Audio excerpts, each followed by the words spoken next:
Well, here we are today, just coming together to talk about the fundamentals of safety.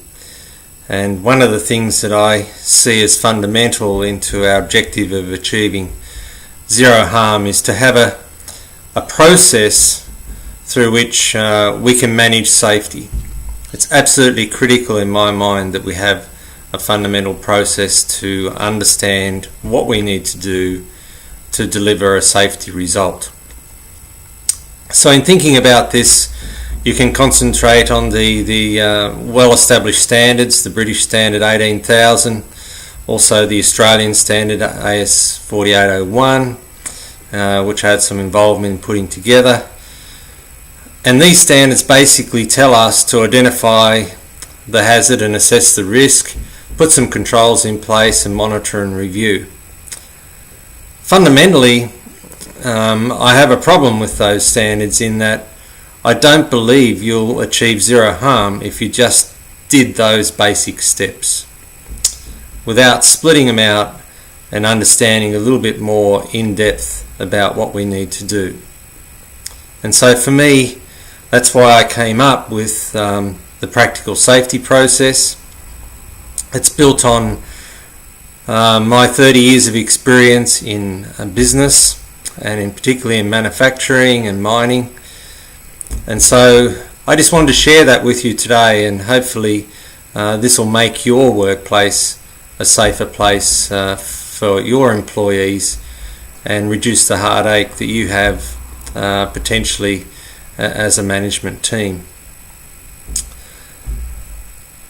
But again, I just wanted to come back right to the fundamentals of safety and really say to all of you, what is the target? What should we be aiming for in safety? I think this is a fundamental thing to never lose sight of. What is safety all about? I think we can overcomplicate it sometimes. We can do all sorts of things and come up with all sorts of theories and things, and we lose sight of what safety is all about. And for me, it's all about sending your employees home at the end of each day with all their arms, fingers, their intellectual capacity all intact. It'd be nice to think that maybe it's even better than what it was at the start of the day. And some businesses are even moving to that point with some of the physical exercises and things they're introducing into the workplaces. So that's a nice thought. So in terms of starting off our journey, we must have this target in our minds. And because I'm adverse to pain, I don't like pain, I don't like being hurt, and I'm sure many of you out there feel the same way, then I believe that it's fundamental that we have this target of zero harm. Zero harm, zero pain, zero angst for our management. We need to have that as our ultimate goal in safety. Anything else is some sort of compromise. I can't come to terms with organisations who say that we hurt 50 people last year, we're going to hurt only 25 this year, and we can pat ourselves on the back of doing a good job. I'm sorry, that's just not good enough, because some people have left your workplaces hurt. So zero to me is fundamental. So let's start with that premise. So what comes next? We haven't even started implementing our process yet, but we have to have this target. Then we have to have committed management. Committed management that is behind this target, but also behind each other in their ability to set the benchmarks in the workplace, to set up the culture in the workplace, to set up a cohesive management team where we're all singing off the one page. We can't have one supervisor or one manager doing their own thing, not abiding by the safety things, and then have the rest of the team doing the right thing. It's one program, we're all working together for the common goals, and we're sending one clear message to our employees that we're 100% behind this. And fundamentally, in the past I've used the principle, we safely do what we say when we say. Because unless safety comes at the forefront of what we're doing, then you can forget about the quality and you can forget about the delivery, as far as I'm concerned, because how can you be proud to be associated with an organisation that hurts people in the journey of making your products or delivering your services? So commitment must be there. Commitment of management to work together for this common target of zero. But then I think another aspect before we start implementing is that we need to have involvement of our employees.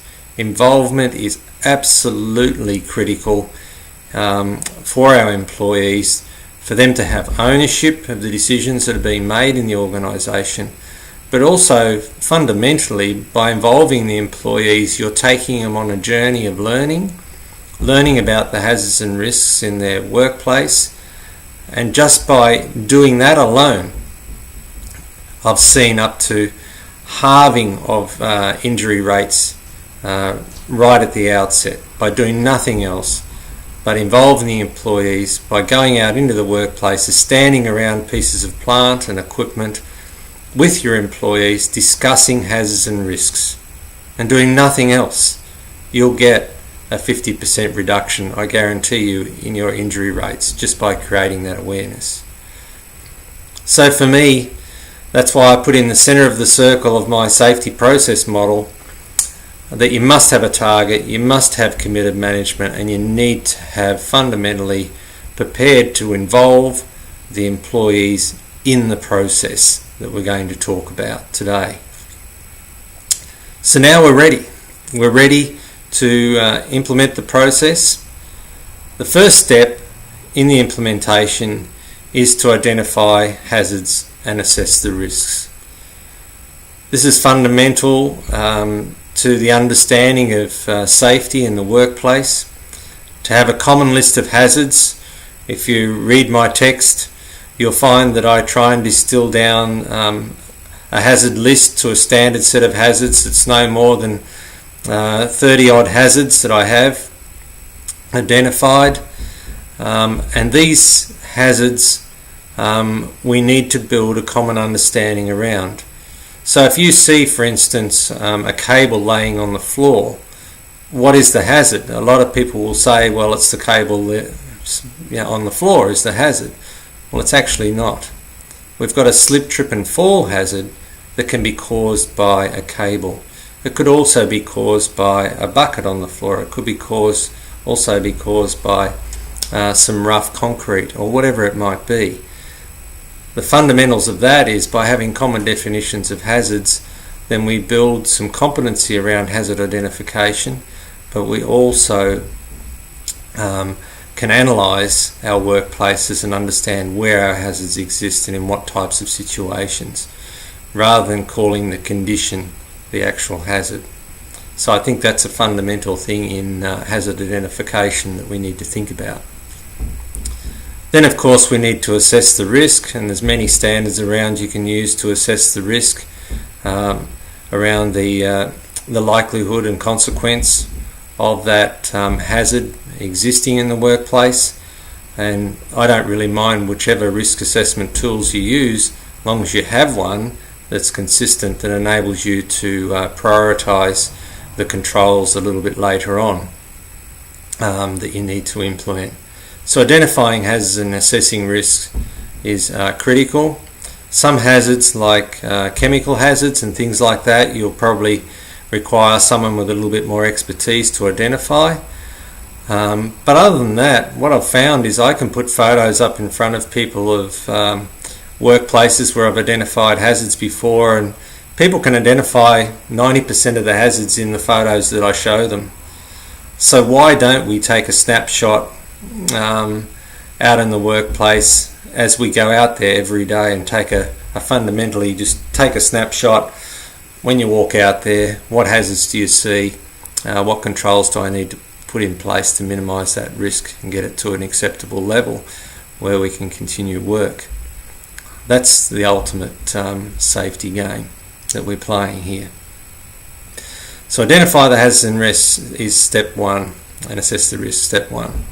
Step two is a little bit of a departure from the standards. It's still part of identify and assess that you'll see in the international standards, but I've introduced this one in because I think, again, we cannot have a safety process without some element of people in it. It's not all about conditions, and so many of the approaches to safety these days are all about conditions, and even our international standards tend to really force people down the conditions route.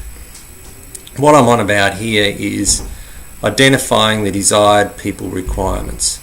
I don't believe you have the right to inspect or go and do workplace observations on people unless firstly you've taken the time out to actually identify what you expect from those people before you go and inspect. So for me, I've distilled these things down into what I call the be safers. And so the desired people requirements are these be safers. B standing for what behaviours do I want to see in my people.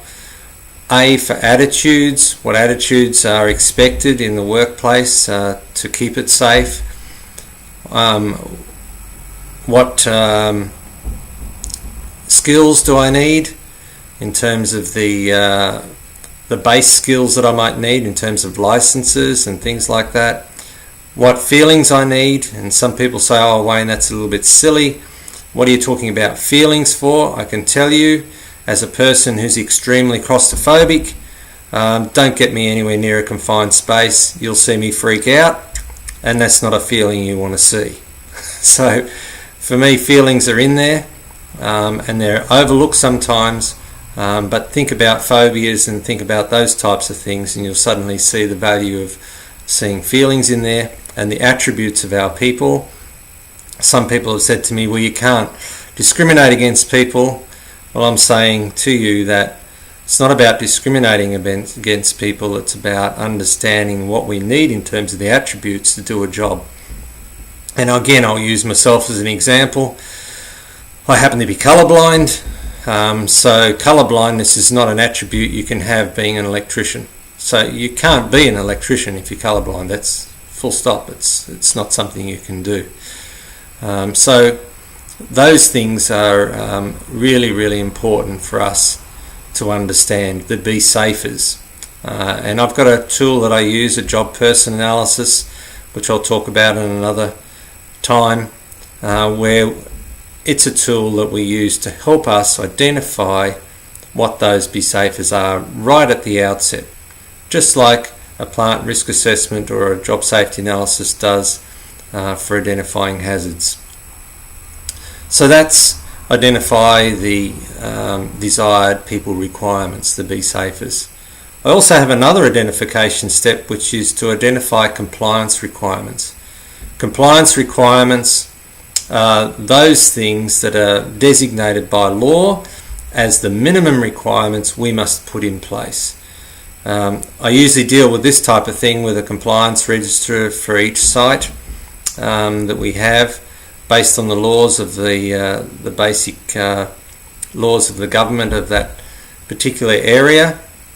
It could be a province, could be a state, it could be a country, but fundamentally we need to understand what the minimum expectations are for the society within which we operate. And for those of us who are operating global organisations, what I encourage people to do is to use the highest standard wherever that might be.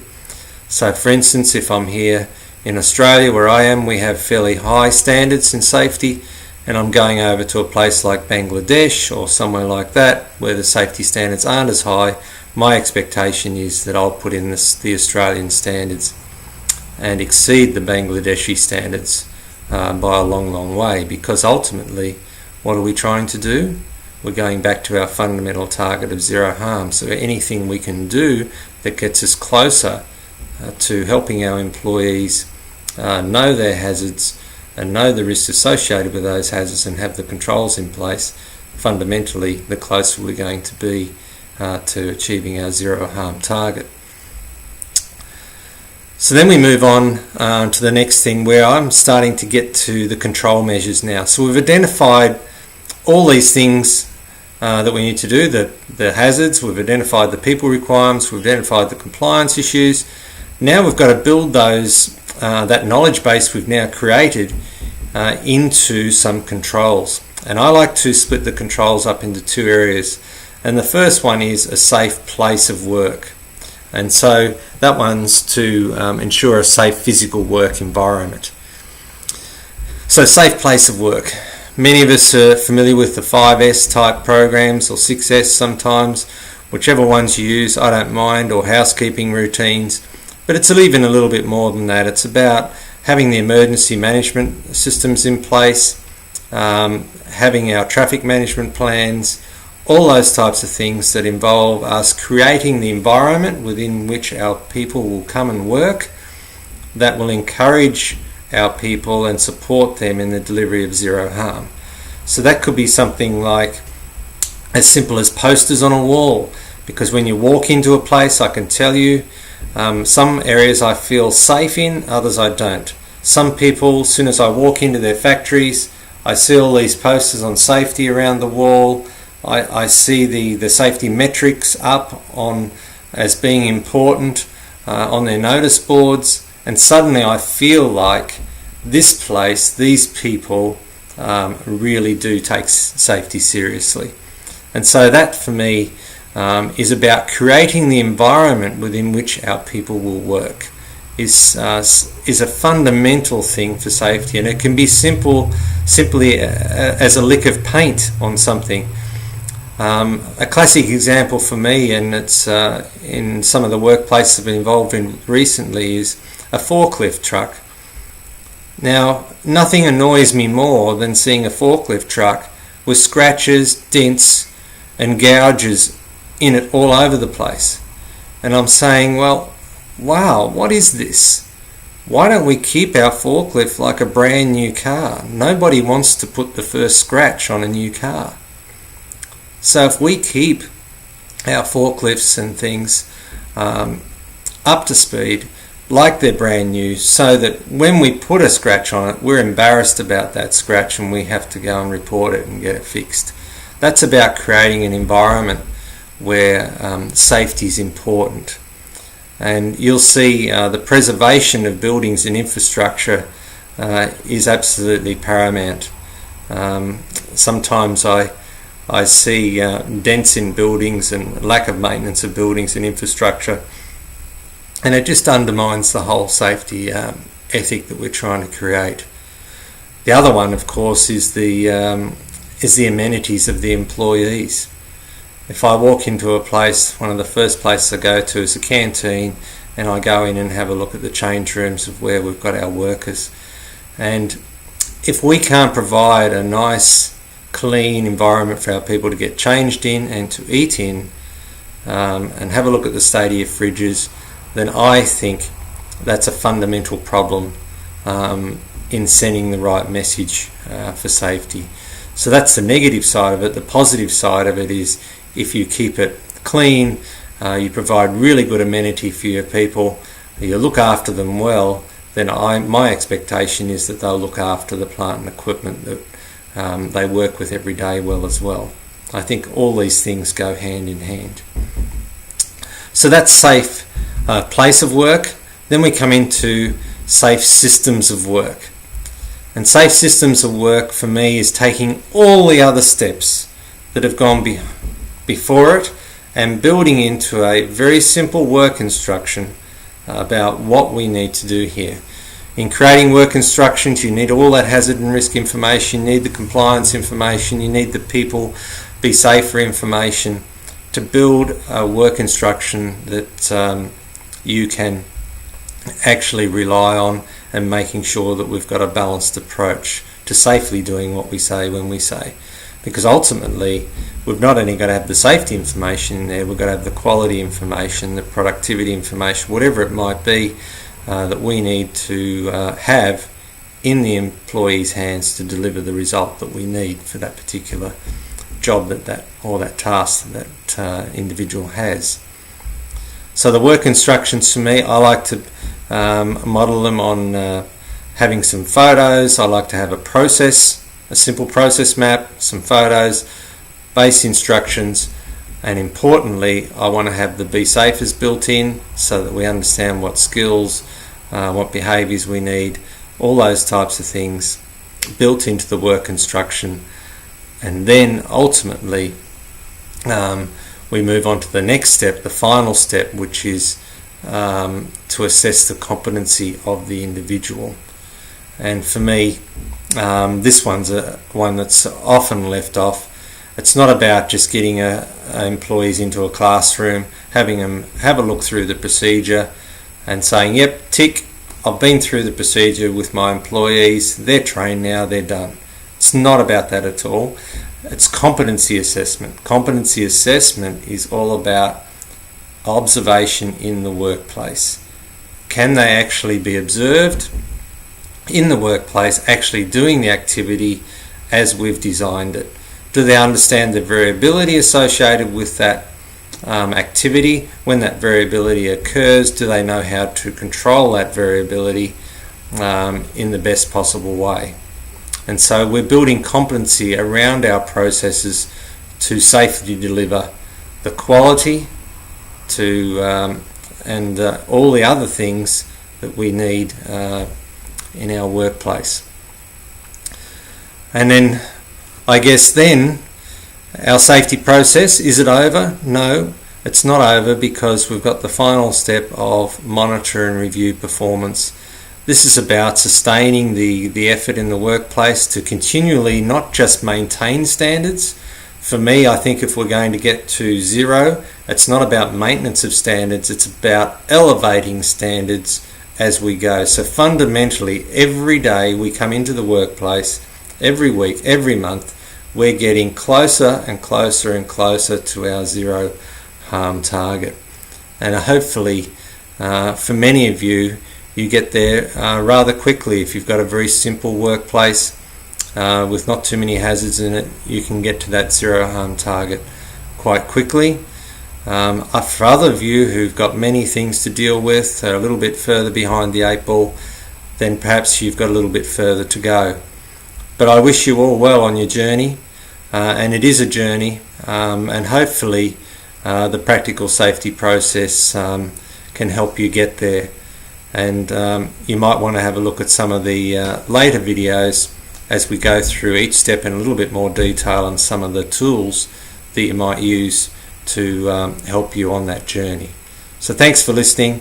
Looking forward to contributing more to your workplace in terms of keeping our people safe, because that's what it's all about. Zero harm, not hurting anyone, anywhere, anytime. So let's make that difference happen.